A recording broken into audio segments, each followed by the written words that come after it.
दोस्तों, आज हम डोपामाइन की बात करेंगे इस वीडियो में।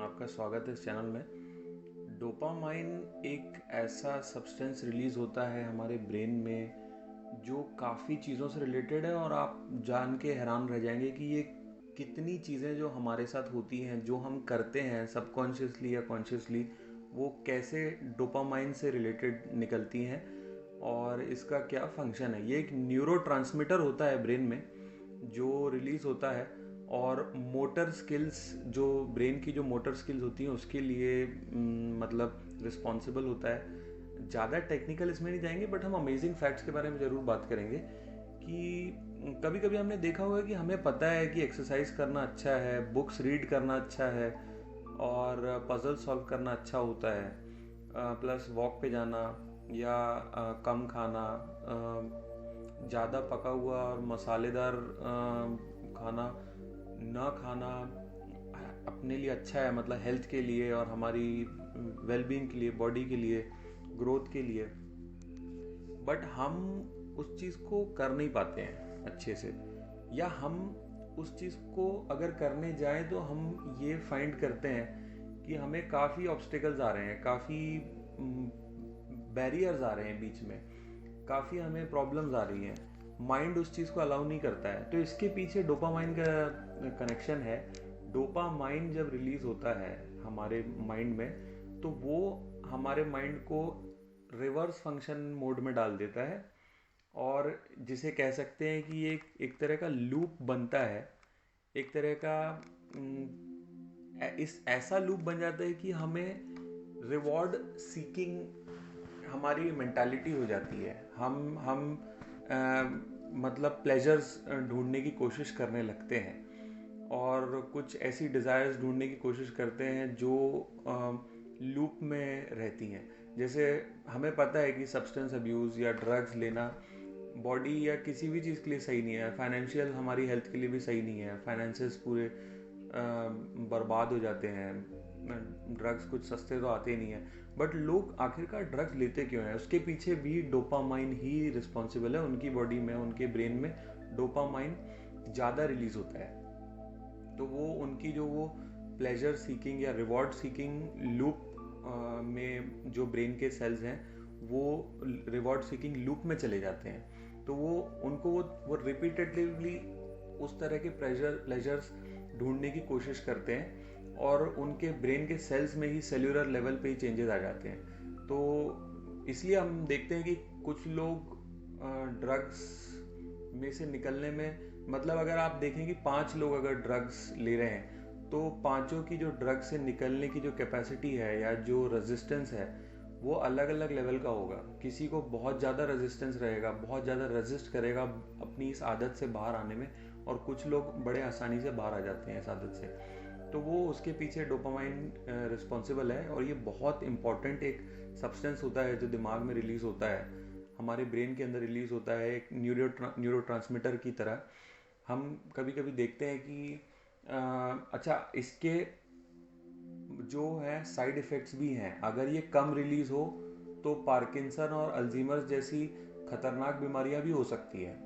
तो ऐसा भी नहीं है कि ये ज़्यादा रिलीज़ हो रहा है तो इंसान उस लूप में चला जाता है या प्लेजर्स सीख करने लगता है। उसे पता है कि उसे उठ के काम करना चाहिए, बट वीडियो स्क्रॉल करता है, इंस्टाग्राम चेक करता रहता है, फालतू लेट नाइट तक वीडियोस देखता है। पता है आंखों के लिए ख़राब है, लेकिन वो करते क्यों हैं? क्योंकि हमारा ब्रेन हमें हमें ओवर पावर कर जाता है। वो सब्सटेंस जो रिलीज़ हो रहा है वो हमें उस फंक्शनिंग मोड में डाल देता है कि सोने की बजाय आप और 2 घंटा आप टिकटॉक चेक करें, इंस्टाग्राम चेक करें, स्नैपचैट चेक करें, क्योंकि वो short term gains, short term pleasures ढूंढता है। डोपामाइन को पता ही नहीं होता है कि लॉन्ग टर्म में हमारी हैबिट्स कैसी होनी चाहिए, हमारी हैबिट्स हम कैसे अच्छी कर सकते हैं, कैसे प्रोडक्टिव चीज़ों की बात करें। ये सब्सटेंस खाली प्लेजर से रिलेटेड है, जैसे कि ड्रग्स लेना या कोई भी प्लेजर से रिलेटेड बिहेवियर जो हमारा होता है, दैट इज़ ड्रिवन और दैट इज़ ट्रिगर्ड और that is directed by this dopamine chemical, dopamine hormone जो रिलीज होता है। चाहे वो घंटों तक इंस्टाग्राम चेक करना हो, या चाहे घंटों तक कोई फालतू मैगजीन्स पढ़ना हो, ये कोई भी चीज़ जिससे हमें प्लेजर मिलने लगता है, जिससे हमें लगने लगता है कि हमें कुछ शॉर्ट टर्म गेन्स हो रहे हैं और ब्रेन उस चीज़ को सॉर्ट नहीं कर पाता है, कॉन्शियस अफेक्ट हो जाता है। मतलब सोचने की जो सही गलत की जो जजमेंट स्किल्स होती हैं कि ये हमारे लिए सही है कि गलत है, तो इस तरह की ये चीज़ होती है। और आप कभी ये भी देख सकते हैं कि हम कैसे अपने इन लेवल्स को हेल्दी वे में कंट्रोल करें या हेल्दी लेवल्स पे रखें ताकि ये हमारे फ़ायदे में रहे। आप अपनी एक ही हैबिट चेंज कीजिए, खाली इस एक हैबिट को चेंज करने से आप डोपामाइन के लेवल्स को, ब्रेन में जो सिक्रीशन होता है, जो रिलीज होता है हार्मोन, उसको आप कंट्रोल में कर सकते हैं। तो इसलिए इस एक हैबिट को ध्यान से सुनिएगा। जो भी आपके टफ टास्क लगते हैं ना, जैसे आपको मान लीजिए कपड़े लोड करना है मशीन में, इवन छोटे छोटे जो टास्क होते हैं वो भी ओवर पावर हो जाते हैं दोस्तों। जब एक सेकेंडरी स्टेज में पहुंच जाती है प्रॉब्लम दिमाग की ये डोपामाइन से रिलेटेड, तो हमें छोटे छोटे काम भी हमें बड़े भारी लगते हैं। हमें बस बैठे रहना और हमें खाली इजी लाइफ पसंद आती है। मतलब हमें कोई भी काम बहुत टफ लगने लगता है, बिकॉज वो जो हार्मोन है वो हमारी ब्रेन की फंक्शनिंग को एक तरह से हैक कर लेता है।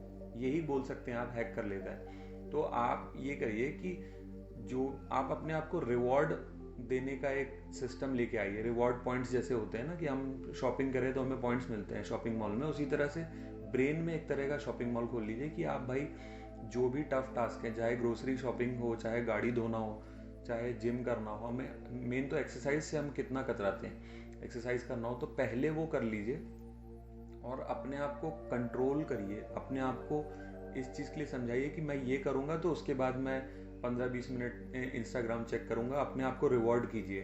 तो उससे ये है कि आप अपने आप को पूरा तो डिप्राइव्ड कर नहीं रहे हैं, पूरा अपने आप को वंचित नहीं रख रहे हैं कि भाई हम नहीं चेक करेंगे इंस्टाग्राम फेसबुक वीडियोस। हम करेंगे लेकिन उससे पहले हम सारे अपने रूटीन टफ काम करेंगे ताकि वो भी डिले नहीं हो रहे हैं, हमारे रूटीन से वो दूर नहीं हो रहे हैं। हमें आदत है मेहनत करने की, हमें आदत है जो टफ लगते हैं, ऐसे दिमाग में बोलते हैं, जो बोलते हैं ना कि it's all up in the mind, it's सब दिमाग में होता है, हमारा जो परसेप्शन होता है। तो उसी तरह से आप ये खाली मान लीजिए कि आप को जो भी सीमिंगली टफ टास्क लग रहे हैं पहले आप वो कीजिए और उसके बाद अपने आप को एक रिवॉर्ड के तौर पे वो काम कीजिए जो जिनसे आपको प्लेजर मिलता है as of now because of this substance जिसका नाम है डोपामाइन। साथ ही साथ इसके साथ ये टॉप हैबिट हो गई। अगर आप ये ले आएंगे तो आप डोपामाइन को जरूर कंट्रोल कर सकते हैं और हेल्दी लेवल्स पे ला सकते हैं। साथ ही साथ कुछ ऐसे फूड्स खाएं,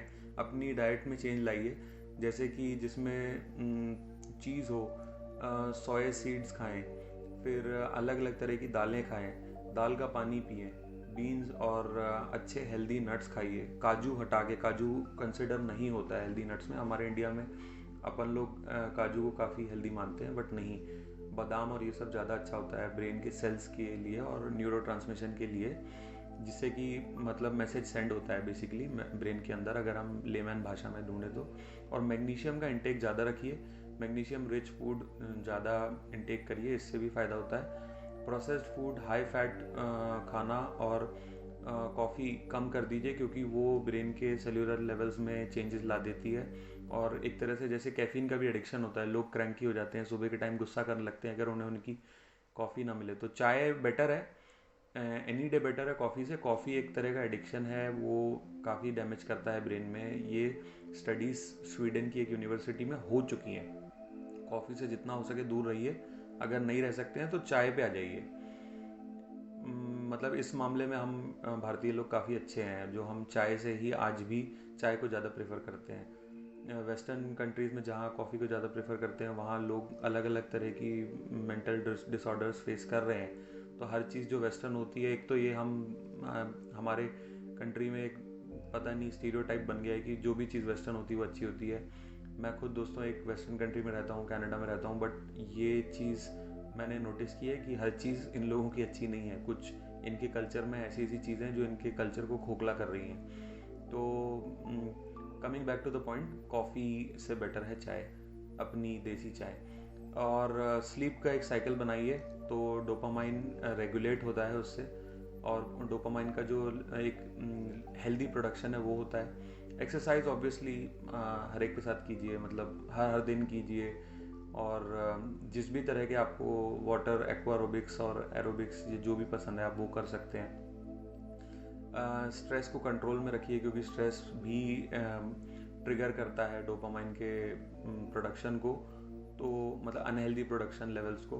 तो मेडिटेशन और ब्रीदिंग एक्सरसाइजेस करिए।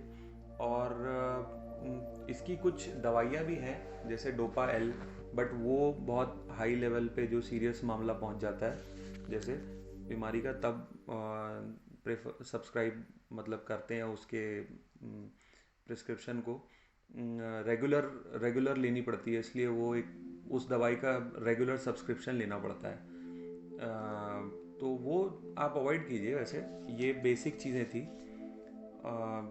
इस डोपामाइन नाम के केमिकल से रिलेटेड, जो बोलते हैं ना, जैसे मुन्ना भाई बोलता है केमिकल लोचा हो गया है, तो ये एक तरह का लोचा ही समझिए। बट अगर ये सब चीज़ें फॉलो करेंगे, और मेन वो जो एक हैबिट है, उससे आप काफ़ी चीज़ें अपनी लाइफ में आप देखेंगे चेंजेस ला सकते हैं। आपका माइंडसेट बदल जाएगा, क्योंकि ब्रेन में तरह तरह के हार्मोन्स और केमिकल्स होते हैं जो रिलीज होते हैं और मूड और माइंडसेट को चेंज करते हैं। जैसे दूसरे, खैर ये वीडियो के स्कोप के बाहर है, बट जस्ट जनरल एक ब्रीफिंग के लिए कि जैसे वो हो गया अपना क्या बोलते हैं, सेरोटोनिन हो गया, वो फील हैप्पी कराता है, फील गुड फैक्टर है वो।